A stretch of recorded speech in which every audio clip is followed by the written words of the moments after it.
প্রিয় দর্শক, Walton AC presents TVS ইনসাইটে আপনাদের সবাইকে স্বাগতম। আমি সাজ্জাদুর রহমান আছি আজকে আপনাদের সঙ্গে আলোচনায়। এখন যে কোনো ব্র্যান্ডের পুরাতন এসি বদলে নতুন ওয়ালটন এসিতে উপভোগ করুন 25% ছাড়। দর্শক, আমরা জানি যে বাংলাদেশের যে 25-26 অর্থ বছরের বাজেট পেশ হয়েছে, সেটা গত পরশুদিন, এবং অলরেডি এখনও সেটা নিয়ে অনেক আলোচনা সমালোচনা হচ্ছে বিভিন্ন পত্রপত্রিকায় এবং অন্যান্য মিডিয়াতে। সো দর্শক, আমরা টিভিএসে একটি রিপোর্ট পাবলিশ হয়েছে যে আসলে ব্যবসায়ীরা কি সত্যিই চাপের মধ্যে পড়বে। তারা যেটা বলছে, আমরা গতকাল দেখেছি যে বাজেটের পরের দিন বিভিন্ন ট্রেড বডিজ, চেম্বার এবং অন্যান্য যে বিজনেস অ্যাসোসিয়েশনের লিডার, তারা কিন্তু বিভিন্ন ধরনের তারা রিয়েকশন দিয়েছেন, ফর্মাল প্রেস কনফারেন্স করেছেন, অনেকে মিডিয়াতে তাদের স্টেটমেন্ট ইস্যু করে তো তাদের কনসার্নগুলো বলেছেন যে আসলে তারা বলছে যে সত্যি এই বাজেটটা তাদের জন্য ভালো হয়নি, এবং যে বিভিন্ন যে ট্যাক্স মেজার্সগুলো নেওয়া হয়েছে তো সেগুলো কিন্তু অনেক ক্ষেত্রে তাদের সমস্যার মধ্যে ফেলবে, যেটা আসলে তারা আশা করেছিল যে যেহেতু অর্থনীতি একটা চাপে আছে, আমাদের উদ্যোক্তারা তারা আসলে সংগ্রাম করছেন। এটা কিন্তু বেশ বলবো যে গত 2-3 বছর ধরে, এবং পার্টিকুলারলি গত 1 বছর ধরে কিন্তু এই চাপের পরিমাণটা আরও বেড়েছেন, যেটা হচ্ছে সবথেকে যে বিনিয়োগ, আমাদের বিনিয়োগ কিন্তু 1 দশকের মধ্যে সর্বনিম্ন পর্যায়ে নেমে এসেছে, কর্মসংস্থান নেই। সো তারা যেটা বলছে যে বিনিয়োগ, এই যে বিনিয়োগটাকে আকর্ষণ করার জন্য, বিনিয়োগকে উৎসাহিত করার জন্য এই বাজেটে আসলে কিছুই নেই, একদমই। তারা বলছে যে এখানে জিরো, সরকারের কোনো উদ্যোগ তাদের জন্য এটা কিন্তু তারা পরিলক্ষিত করেনি। তো সেটা আমরা যদি বলি যে metropolitan chambers of commerce and industry, আমরা জানি যে বাংলাদেশের একটা one of the top trade bodies. So দর্শক, সেখানে কিন্তু তারা যে স্টেটমেন্ট ইস্যু করেছিল, তারা একটা জায়গাতে বলছে যে we are deeply concerned with investment climate. Basically আসলে বিনিয়োগের যে পরিবেশ পরিস্থিতি, তো সেটা নিয়ে কিন্তু তারা গভীর চিন্তিত। সো এই ধরনের কথা কিন্তু বলেছেন। আরও ব্যবসায়ীরা বলেছেন যে আসলে এই বিনিয়োগটাকে উৎসাহিত করার জন্য এখানে কোনো রকমের মানুষের, ব্যবসায়ীদের যে কনফিডেন্স, তারপরে হচ্ছে যে সেফটি সিকিউরিটি, সেই সমস্ত বিষয় নিয়ে কিন্তু আসলে, তারপরে হচ্ছে সবথেকে বড় কথা এনার্জি সিকিউরিটি, তো এই সব বিষয় আসলে ওইভাবে অ্যাড্রেস করা হয়নি বলে তারা বলছে যে এটা আসলে নতুন বিনিয়োগ আকর্ষণে এই প্রস্তাবিত বাজেট সেরকম কোনো সাহায্য করবে না। এটা একটা কনসার্ন। এবং আরেকটা বিষয় যেটা হচ্ছে যে দর্শক, আমরা জানি যে রেডিমেড গার্মেন্টস, পোশাক, তো এটা বাংলাদেশের আসলে 85% এক্সপোর্টই হচ্ছে যে এই পোশাক থেকে আসে আমাদের। তো সেখানে কিন্তু একটা প্রপোজাল, এটা সবাইকে কিন্তু হার্ট করেছে, যে এটা ভ্যাট বসানো হয়েছে আপনার ম্যানমেড ফাইবার এবং আপনার যেটা হচ্ছে যে যারা ইয়ার্ন বানিয়ে থাকে, সো স্পিনিং মিল। তো আমরা জানি যে স্পিনিং মিল কিন্তু গ্যাস সংকটের কারণে তাদের যে উৎপাদন সেটা কিন্তু 40-50%-এ নেমে এসেছে, এবং তাদের কিন্তু যে ব্যবসা করার যে খরচ সেটা কিন্তু বেড়ে যাচ্ছে। এর মধ্যে কিন্তু গ্যাস প্রাইস বেড়েছে, ইলেকট্রিসিটি প্রাইসও বেড়েছে, এবং আপনার ওয়ার্কারদের ওয়েজও বেড়েছে। তো এই সমস্ত তাদের যে একটা ব্যয়ের উপরে যে একটা চাপ, তো সেটা কিন্তু আসলে এটা করার জন্য যে তাদের আসলে একটু রিলিফ দেওয়া দরকার ছিল। তারা এভাবেই বলছেন যে যখন আসলে একটা রিলিফ দরকার, তো সেই সময় কিন্তু বার্ডেন তাদের উপরে আসলে আরও চেপে বসেছে। তো সেটা হচ্ছে হচ্ছে যে এই যে ম্যানমেড ফাইবার, এগুলোর উপরে ট্যাক্স, ভ্যাট বাড়ানো। আরেকটা বিষয় যেটা হচ্ছে যে কমন ব্যবসায়ীদের, সমস্ত ব্যবসায়ীদের কিন্তু কমন একটা অ্যালিগেশন যে এই বাজেট যেটা বড় রকমের তাদের বিপদে ফেলবে, চাপের মধ্যে ফেলবে, সেটা হচ্ছে টার্নওভার ট্যাক্স। যে সমস্ত কোম্পানি আসলে ট্যাক্স রিটার্ন দিয়ে থাকে, তো এরকম আসলে আমরা জেনেছি যে রাফলি 25,000-এর মতো কিন্তু কোম্পানি আছেন। সো এই কোম্পানিগুলোর যে টার্নওভার ট্যাক্স, তো সেটা 0.6% ছিল, 0.6%। মানে এটা দর্শক বলা যেতে পারে যে 100 টাকায় আসলে 6 টাকা, 100 টাকায় 60 পয়সা এখানে। তো কেউ যদি আসলে কোনো কোম্পানির যদি মাসে 1 কোটি টাকা তার টার্নওভার সেলস হয়ে থাকে, তো সেখানে কিন্তু আসলে 6 লাখ টাকা তার আসবে এই যে টার্নওভার ট্যাক্স।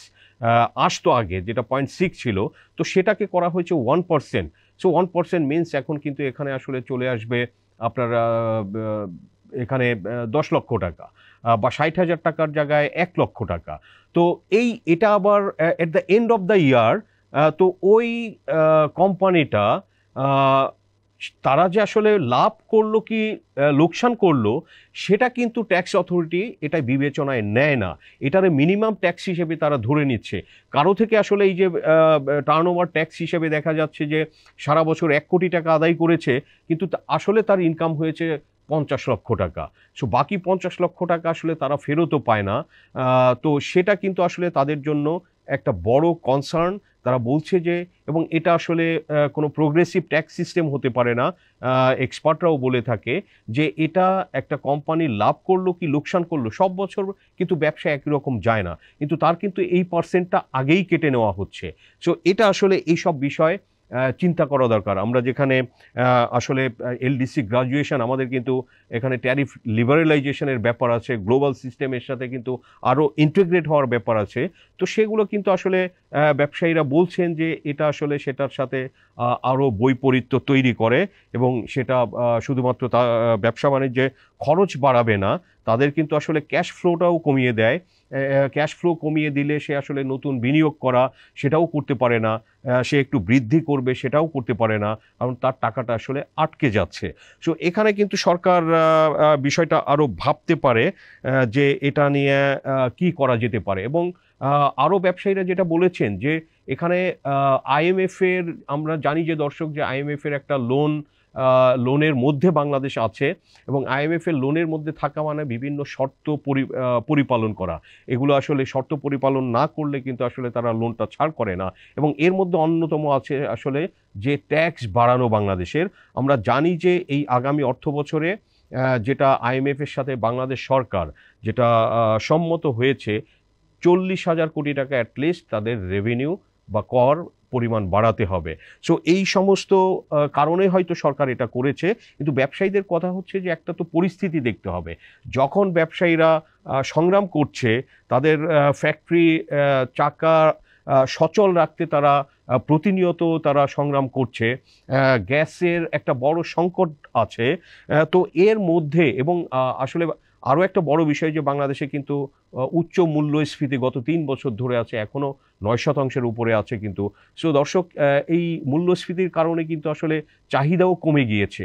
মানুষের যে ব্যয় বা তাদের যে কনজাম্পশন, তো সেটা কিন্তু আসলে এটা কমে গিয়েছে। কেউ আসলে সপ্তাহে যদি 2টা মুরগি কিনতো, সে আসলে এখন কিন্তু 1টা মুরগি কিনছে। সো এই ধরনের বিষয়, তো এগুলো কনজাম্পশন যখন কমে যায় তখন কিন্তু যারা ফ্যাক্টরিতে উৎপাদন করে তাদেরও প্রোডাকশনটা কমে যায়। সো আলটিমেটলি কিন্তু এগুলোর একটা চেইন ইম্প্যাক্ট আছে। তো তারা যেটা বলছে যে এই পরিস্থিতিতে যদি আইএমএফের শর্ত, যেমন Bangladesh chamber of industry BCI, তো সেটার প্রেসিডেন্ট আনোয়ারুল আলম চৌধুরী পারভেজ, উনি বলেছেন, ওনাদের যে স্টেটমেন্ট দিয়েছেন সেখানে কিন্তু বলেছেন যে এটা আইএমএফের শর্ত পালন করতে গেলে তো আসলে আমাদের যে কষ্ট সেটার কোনো আসলে সীমা থাকবে না।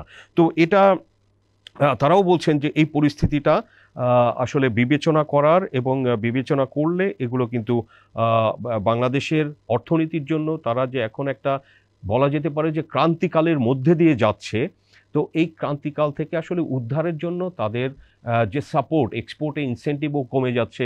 আমেরিকার যে শুল্ক নীতি, আমরা জানি যে ট্রাম্প অতিরিক্ত শুল্ক আরোপ করেছে, এবং এগুলো কিন্তু আসলে গ্লোবাল যে টোটাল আপনার চাহিদা, সেটাই কিন্তু একটা প্রভাব ফেলবে। অলরেডি কিন্তু এটা বিভিন্ন গবেষণায় বলা হচ্ছে যে আমেরিকাতে কিন্তু আপনার রিসেশন হতে পারে, মানে অর্থনৈতিক মন্দা, যেখানে আসলে চাহিদা কমে যাবে, ব্যবসা বাণিজ্য ওইভাবে ভালো চলবে না। তো আমেরিকাতে হলে কিন্তু সেটার একটা ইম্প্যাক্ট ইউরোপেও পড়বে, এবং সেটা যদি হয় তখন বাংলাদেশের গার্মেন্টস চাহিদাও কিন্তু, এই 2টা মেজর মার্কেট বাংলাদেশের, তো সেখানে কিন্তু কমে যেতে পারে। তো কমে গেলে আসলে এখানেও প্রোডাকশানে হ্যাম্পার করবে, শুধু গার্মেন্টসে না, এটা ওই টেক্সটাইলেও করবে, ওয়াশিং ডাইনেও করবে, এটা পরিবহনে পড়বে, এটা ব্যাংকের উপরে পড়বে, ইন্স্যুরেন্সের উপরে পড়বে। তো সব কিছু কিন্তু আসলে এই সব চিন্তা, তারা যেটা বলছে যে এই কনসার্নগুলো, আমাদের ইনভেস্টমেন্ট 1 দশকের মধ্যে কম, জিডিপি গ্রোথ আমরা জানি যে বিলো 4%, এটা যদি আমরা কোভিড ইয়ারটা বাদ দেই, তো এটা কিন্তু আসলে গত 3 দশকের বেশি সময়ের মধ্যে সর্বনিম্ন। সো দর্শক, এই সমস্ত বিষয়ই আসলে একটা চিন্তার ব্যাপার, এবং ব্যবসায়ীরা যেটা তাদের রিয়েকশনে বলেছেন যে আসলে প্রস্তাবিত বাজেটে এই এই কনসার্নগুলো, এই উদ্বেগগুলো, এগুলো আসলে প্রতিফলিত হয়নি। কিভাবে ইনভেস্টমেন্টকে আসলে ইনসেন্টিভাইজ করে এখানে তাদেরকে আরও আকর্ষণ করা, law and order situation improve করা, সেফটি সিকিউরিটি দেওয়া, গ্যাস বিদ্যুৎ দেওয়া, তো এই সব বিষয় আসলে করলে বাংলাদেশে কিন্তু উদ্যোক্তারা অনেক রেজিলিয়েন্ট। বিভিন্ন সময় তারা খুব চ্যালেঞ্জিং টাইমও কিন্তু তারা পার করেছেন, গ্লোবাল রিসেশন থেকে শুরু করে বাংলাদেশের যে অভ্যন্তরীণ বিভিন্ন সময়ে আমরা দেখেছি রাজনৈতিক অস্থিরতা, তো এগুলো কিন্তু সবই ওভারকাম তারা করেছেন। তারা এই সময়ে আশা করেছিলেন যে আসলে তারা পলিসি সাপোর্ট, কিছু ইনসেন্টিভ বা আসলে এনকারেজ করা, কোনো একটা সেক্টরকে যদি আসলে বলা হতো যে এই সেক্টরে ইনভেস্টমেন্ট করলে এখানে বেনিফিট পাওয়া যাবে, সো সেই ধরনের বিষয়ে কিন্তু বাজেটে নেই বলে কিন্তু তারা এই সমস্ত বিষয় উল্লেখ করেছেন। সো দর্শক, আরও আসলে অনেক বিষয়ই আছে আলোচনা করার জন্য, তো আমরা আর বেশি সময় নিব না। আজকে এ পর্যন্তই আপনাদের সামনে তুলে ধরলাম যে আসলে প্রস্তাবিত বাজেট নিয়ে 2025-26 অর্থ বছরে ব্যবসায়ী লিডাররা, নেতৃত্ব, বিভিন্ন চেম্বার এবং বড় বড় ব্যবসায়ীরা কি বলেছেন সেটা আপনাদের সামনে তুলে ধরলাম। দর্শক, আমার বিশ্লেষণ ভালো লাগলে লাইক করবেন, শেয়ার করবেন। আপনাদের সবাইকে ধন্যবাদ।